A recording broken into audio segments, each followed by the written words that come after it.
ఓం శ్రీ సీతారామాభ్యాం నమః.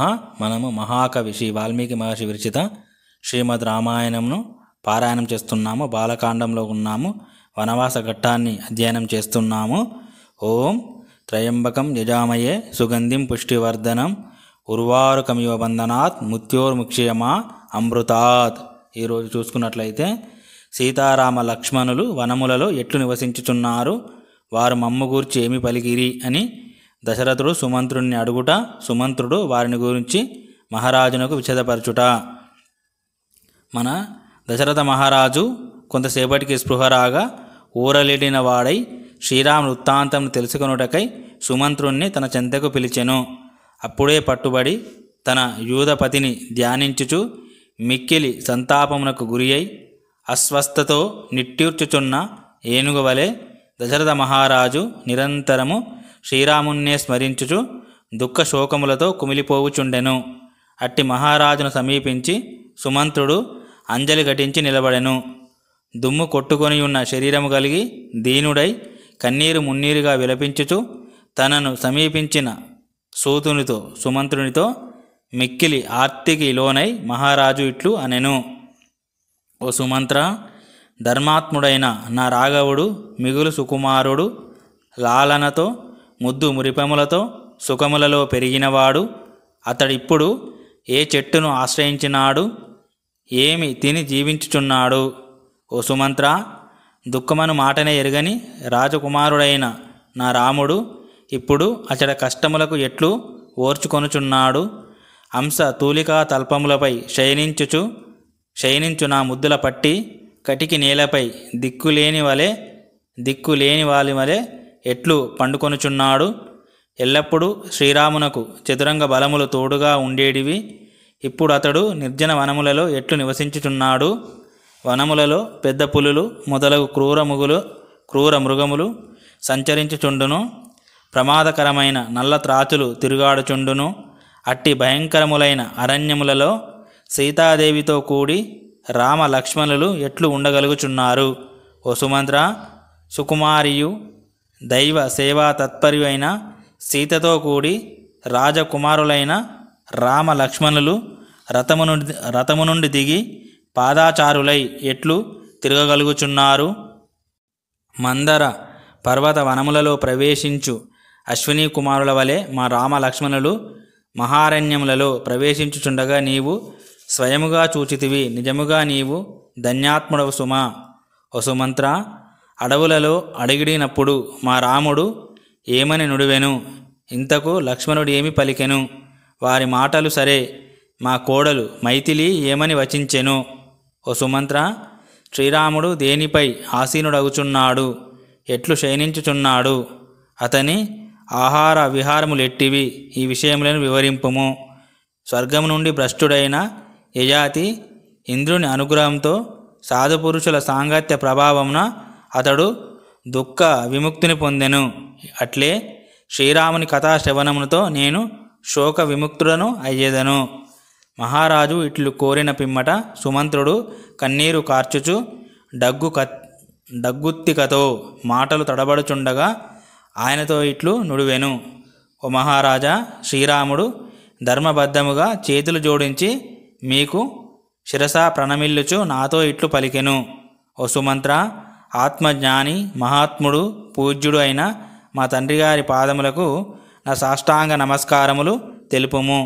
అంతఃపురములోని తల్లులందరికీ తగిన విధముగా నేను నమస్కరించినట్లు పలుకుచు వారికి మా క్షేమ సమాచారములను గూర్చి పూర్తిగా వివరింపుము. మా తల్లి కౌసల్యాదేవికి నా ప్రణామములను తెలుపుము. మేమందరము క్షేమముగా ఉన్నట్లు శ్రద్ధ ఆసక్తులతో ధర్మమును పాటించుచున్నట్లుగా వివరించి ఆమెకు నా విన్నపమును ఇట్లు విశదపరచుము.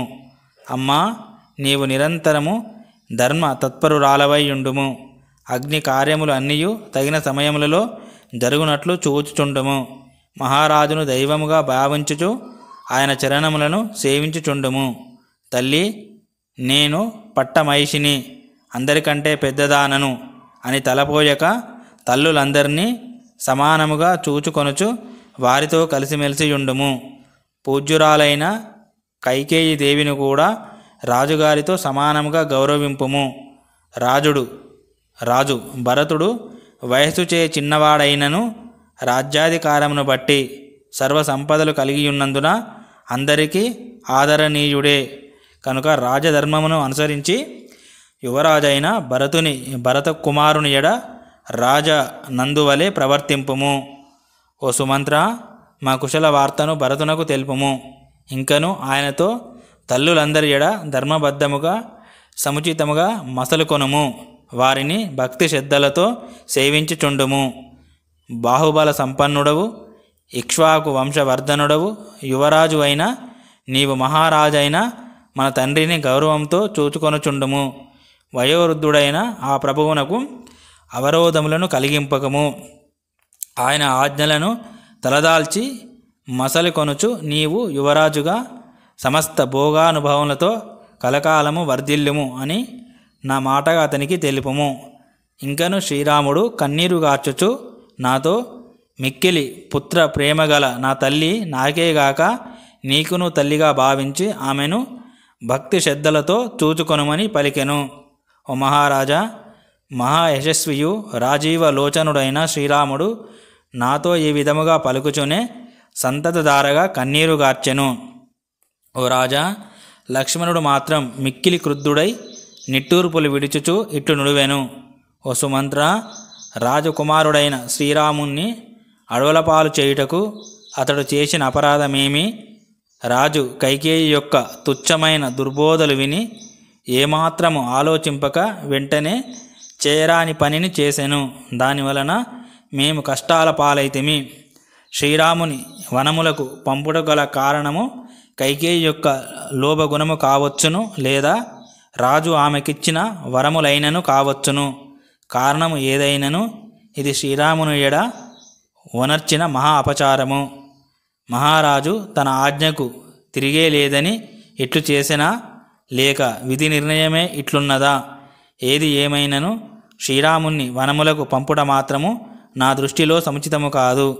మహారాజు తొందరపాటుతో యుక్తాయుక్త విచక్షణ లేక లోక విరుద్ధముగా శ్రీరాముణ్ణి అరణ్యములకు పంపెను. కావుననే అతడు ఇట్లు పరితపించుచున్నాడు. నేను మాత్రము మహారాజును ఇక తండ్రిగా గౌరవించను.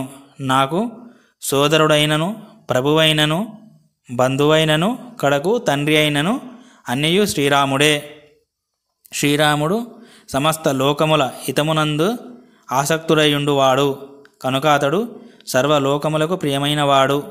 అట్టి శ్రీరాముణ్ణి అకారణముగా వనములకు పంపుట అనేడి క్రూర కర్మ మొనర్చి ఆ మహారాజు సర్వలోకములకు అప్రియుడాయెను. అట్టి ఆ రాజును లోకమెట్లు మెచ్చుకొనును? ధర్మాత్ముడు, సమస్త ప్రజల మనస్సులకు ఆహ్లాదమును కూర్చువాడు అయిన శ్రీరాముణ్ణి లోక ధర్మమునకు విరుద్ధముగా అడవులకు పంపి ఆ రాజు ప్రజల మనస్సులను బాధగూర్చెను. ప్రజారంజకుడే రాజుగానే ప్రజాబాధకుడు రాజు ఎట్లగును? కనుక అతడు రాజుగా ఉండ తగదు. ఓ మహారాజా, జనని కూతురైన సీతాదేవి మాత్రం మిక్కిలి పరితపించుచు నిట్టూర్చుచు నిశ్చేష్టురాలై ఉండిపోయెను. భూతము ఆవహించిన దానివలే ఆమె తన ఉనికిని తానే మరచియుండెను. దుఃఖములను ఏమాత్రము ఎరుగనిది ఆ రాజకుమారి. ఆ సాధ్వి తన పతికి సంభవించిన కష్టములను చూచి వగచుచుండెను. ఆమె నాతో ఏమియూ పలకక మిన్నకుండెను. నగర ప్రయాణమునకు సిద్ధమవుతున్న నన్ను చూచి ఆమె చిన్నపోయిన ముఖముతో భర్త వైపు వీక్షించుచు వెంటనే కంటదడి పెట్టెను. నేను బయలుదేరు సమయమున శ్రీరాముడు చేతులు జోడించి నిలబడి ఉండెను. ఆయన ముఖమున అశ్రుధారలు స్రవించుచుండెను. లక్ష్మణుడు ప్రక్కన చేరియుండెను. సాధ్వి సీతాదేవి పరితపించుచు ఏడ్చుచు రాజరథమును నన్నును పదే పదే చూచుచూ ఉండెను.